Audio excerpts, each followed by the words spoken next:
L सीरी। कुछ दिनों से ये नाम हर जगह फैला हुआ है एंड तुम में से कुछ लोग इसके बारे में पहले से ही जानते होंगे, पर जिन्हें नहीं पता मैं उन्हें बता दूं कि ये केस बहुत ही ज्यादा डिस्टर्बिंग है जो तुम्हें ट्रॉमेटाइज भी कर सकता है, तो इसे अपने रिस्क पर देखना।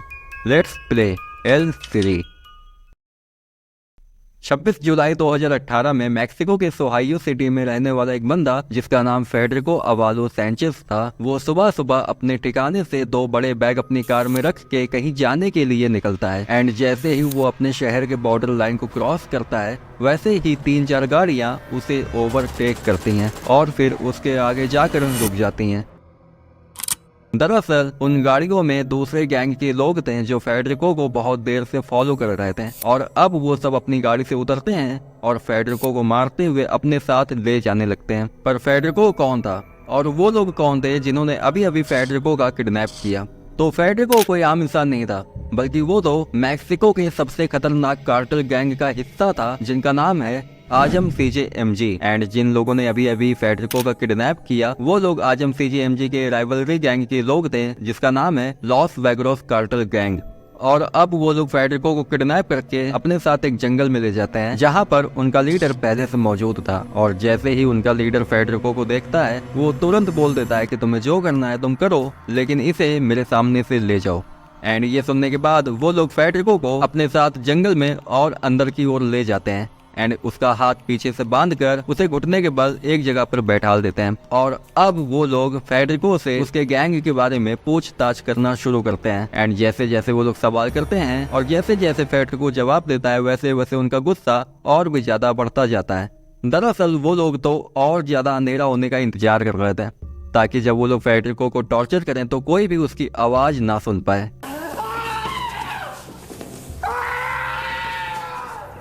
एंड ऐसे ही सवाल करते करते बहुत ज्यादा अंधेरा हो जाता है। तब वो लोग फेडरिको को उठाते हैं और उसे पीछे से पकड़ के जंगल में और अंदर की ओर चले जाते हैं और फिर उन्हीं में से एक मेंबर अपना कैमरा निकालता है और फेडरिको की वीडियो रिकॉर्ड करने लगता है ताकि वो लोग उस वीडियो को पब्लिश करके पूरे मैक्सिको में डर फैला सके एंड एक मैसेज दे सकें कि जो भी उनके रास्ते में आएगा उसका यही हाल होगा। एंड कैमरा ऑन करने के बाद उन लोगों ने फेडरिको से सबसे पहले उसका नाम पूछा एंड फेडरिको ने अपना नाम बताया एल सीरी और इसी के बाद से ये केस पूरी दुनिया में एल सीरी नाम से फैल गया। फिर उन लोगों ने पूछा कि तुम किस गैंग के लिए काम करते हो, तो एल सीरी ने बताया कि मैं CJMG कार्टेल गैंग के लिए काम करता हूँ। और जैसे ही लॉस वेगरोस के लोगों ने ये नाम सुना उनका गुस्सा और भी ज्यादा बढ़ गया, जिसके बाद उन लोगों ने एल सीरी को मारना शुरू कर दिया।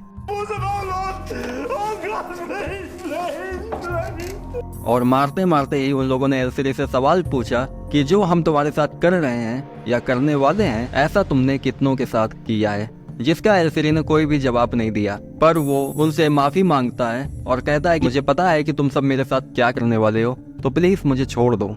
लेकिन वो लोग एल सीरी की एक भी बात नहीं सुनते हैं और एल सीरी को मारते रहते हैं। लेकिन एल सीरी लगातार बोलता रहता है कि मुझे छोड़ दो, मुझे माफ कर दो, मुझे जाने दो, अगर तुम चाहो तो मैं तुम्हारे लिए भी काम करना शुरू कर दूंगा और CJMG गैंग की सारी डिटेल लाकर तुम्हें दूंगा।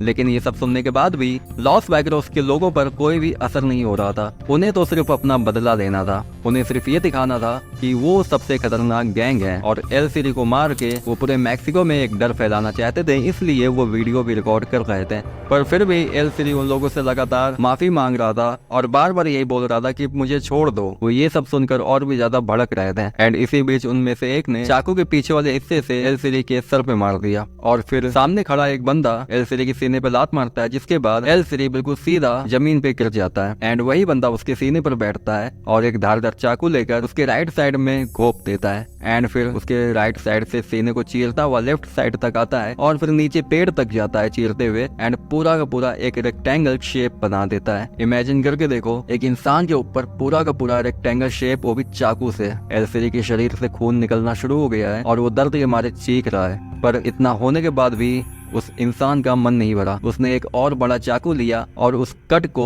जो रेक्टेंगल शेप अभी अभी उसने बनाया है, उस कट को गहरा करना शुरू कर देता है और जैसे ही कट गहरा होता है वैसे ही उसका खून और भी ज्यादा तेजी से निकलने लगता है और एल सीरी और भी ज्यादा दर्द से तड़पने लगता है। और इस बीच भी वो उन लोगों से यही कहता है कि प्लीज मुझे छोड़ दो, पर वो लोग उसकी कुछ नहीं सुनते हैं। एंड उस कट को गहरा करने के बाद उस बंदे ने अपनी उंगलियां एल सीरी के सीने में घुसेड़ दिया और उसके मांस को पकड़ के उसके शरीर से अलग करने लगा। एंड इस बीच एल सीरी पूरी तरह से कॉन्शियस है, वो अभी भी बेहोश नहीं हुआ है। उसके दर्द का अंदाजा भी नहीं लगा सकते हम लोग कि उसे कितना पेन हो रहा होगा, पर फिर भी उन्हें कोई फर्क नहीं पड़ रहा था। वो तो उसके मांस को बस उसके शरीर से अलग कर रहे थे और पूरी ताकत लगा के उस बंदे ने उसके पूरे मांस को उसके शरीर से खींच के अलग कर दिया। और अब एल सीरी की पेट की अतड़ियां और दिल सब कुछ दिखने लगा था। लेकिन इसके बाद भी एल सीरी कॉन्शियस था, वो बेहोश नहीं हुआ था। वो चीख रहा था, तड़प रहा था, लेकिन उन्हें मजा आ रहा था। एंड उसे कुछ देर तड़पाने के बाद उस बंदे ने उसी चाकू से उसके दिल को काट के अपने हाथों से पकड़ा और सीने से बाहर निकाल दिया। लिटरली इस पॉइंट पर इतना ज्यादा ब्रूटल था कि जब मैंने इस वीडियो को देखा मुझे ऐसा फील हुआ जैसे कि मुझे अब उल्टी हो जाएगी। सच में बहुत ज्यादा पेनफुल था। एंड ये सब होने के बाद उन लोगों ने एल सीरी की बॉडी को मैक्सिको के एक प्लाजा में ले जाकर टांग दिया और साथ में एक नोट भी रखा जिसमें लिखा हुआ था कि जो भी लॉस वेगास के लोगों से पंगा लेगा उसका यही हाल होगा। जिसके बाद पूरे मैक्सिको में डर का माहौल फैल गया। एंड वो वीडियो भी उन लोगों ने पब्लिश कर दिया, जिसे देखने के बाद तो सीजेएमजी गैंग के लोग भी डरने लगे। यहाँ तक कि उन लोगों ने अपना सारा काम कुछ दिनों के लिए बंद भी कर दिया, ये सोचकर कि अगर वो उनके हत्थे चढ़ गए तो उनका भी यही हाल होगा। जो वीडियो उन लोगों ने रिकॉर्ड किया था और मैक्सिको में पब्लिश किया था, वो वीडियो वहाँ पर पब्लिश होने के 2 साल बाद पूरी दुनिया में फैला, जिसके बाद से ही लोगों ने एल सीरी के बारे में जाना। तो तुम्हारा इस पर क्या कहना है कमेंट में जरूर बताना। मैं मिलता हूँ अगली वीडियो में।